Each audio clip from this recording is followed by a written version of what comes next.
اللہ الذی جعل لکم الانعام لترکبوا منها ومنها تأکلون وَلَكُمْ فِيهَا مَنَافِعُ وَلِتَبْلُغُوا عَلَيْهَا حَاجَةً فِي صُدُورِكُمْ وَعَلَيْهَا وَعَلَى الْفُلْكِ تُحْمَلُونَ وَيُرِيكُمْ آيَاتِهِ فَأَيَّ آيَاتِ اللَّهِ تُنْكِرُونَ اللہ ہی نے تمہارے لیے یہ مویشی جانور بنائے ہیں تاکہ ان میں سے کسی پر تم سوار ہو اور کسی کا گوشت کھاؤ۔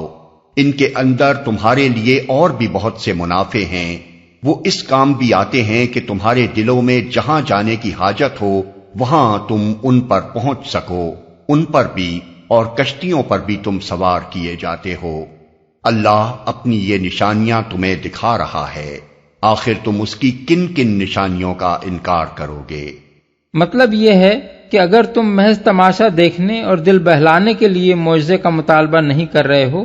بلکہ تمہیں صرف یہ اطمینان کرنے کی ضرورت ہے کہ محمد صلی اللہ علیہ وسلم جن باتوں کو ماننے کی دعوت تمہیں دے رہے ہیں، یعنی توحید اور آخرت،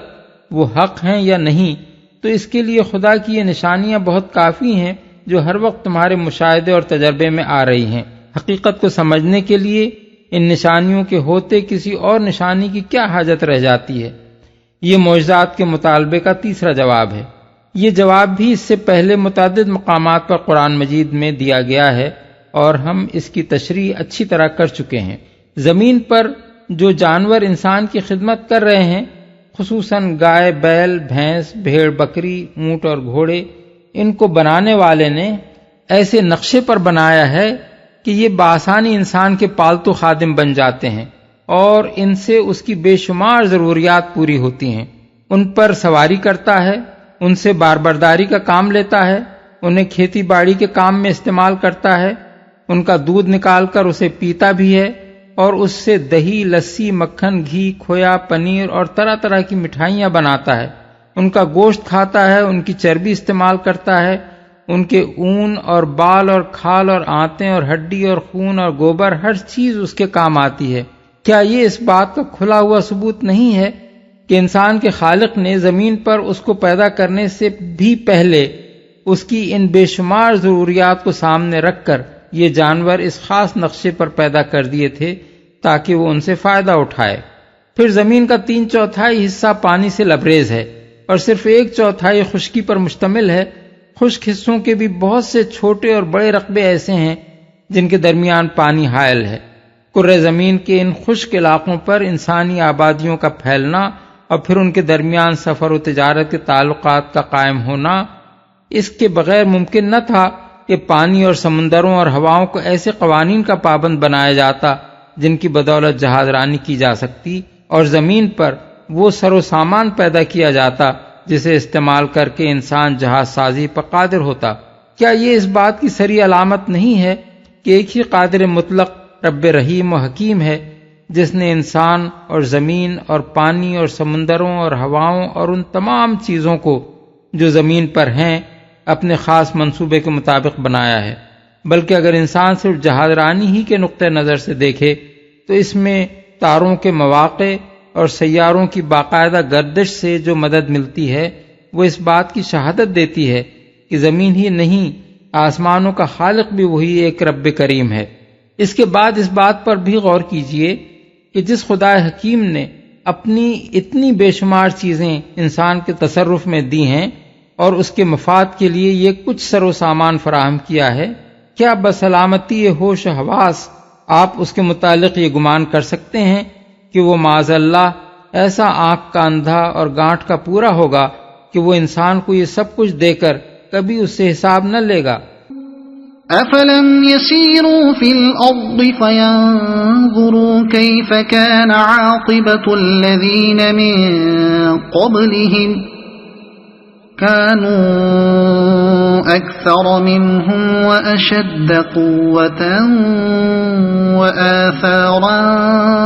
فِي الْأَرْضِ فَمَا أَغْنَى عَنْهُمْ مَا كَانُوا يَكْسِبُونَ۔ پھر کیا یہ زمین میں چلے پھرے نہیں ہیں کہ ان کو ان لوگوں کا انجام نظر آتا جو ان سے پہلے گزر چکے ہیں، وہ ان سے تعداد میں زیادہ تھے، ان سے بڑھ کر طاقتور تھے، اور زمین میں ان سے زیادہ شاندار آثار چھوڑ گئے ہیں۔ جو کچھ کمائی انہوں نے کی تھی آخر وہ ان کے کس کام آئی؟ پھر کیا یہ زمین میں یہ خاتمہ کلام ہے۔ اس حصے کو پڑھتے وقت آیات 4، 5 اور آیت 21 پر ایک دفعہ پھر نگاہ ڈال لیں۔ فلما جاءتهم رسلهم بالبينات فرحوا بما عندهم من العلم وحاق بهم ما كانوا به يستهزئون۔ جب ان کے رسول ان کے پاس بینات لے کر آئے تو وہ اسی علم میں مگن رہے جو ان کے پاس تھا، اور پھر اسی چیز کے پھیر میں آ گئے جس کا وہ مذاق اڑاتے تھے جو ان کے پاس تھا۔ یعنی اپنے فلسفے اور سائنس، اپنے قانون، اپنے دنیاوی علوم اور اپنے پیشواؤں کے گھڑے ہوئے مذہبی افسانوں یعنی مائتھولوجی اور دینیات یعنی تھیولوجی ہی کو انہوں نے اصل علم سمجھا، اور انبیاء علیہم السلام کے لائے ہوئے علم کو ہیچ سمجھ کر اس کی طرف کوئی التفات نہ کیا۔ فلما رأوا بأسنا قالوا آمنا بالله وحده وكفرنا بما كنا به مشركين فلم يك ينفعهم إيمانهم لما رأوا بأسنا سنة الله التي قد خلت في عباده وخسر هنالك الكافرون۔ جب انہوں نے ہمارا عذاب دیکھ لیا تو پکار اٹھے کہ ہم نے مان لیا اللہ وحدہ لا شریک کو، اور ہم انکار کرتے ہیں ان سب معبودوں کا جنہیں ہم شریک ٹھہراتے تھے، مگر ہمارا عذاب دیکھ لینے کے بعد ان کا ایمان ان کے لیے کچھ بھی نافع نہ ہو سکتا تھا، کیونکہ یہی اللہ کا مقرر ضابطہ ہے جو ہمیشہ اس کے بندوں میں جاری رہا ہے، اور اس وقت کافر لوگ خسارے میں پڑ گئے جو ہمیشہ اس کے بندوں میں جاری رہا ہے۔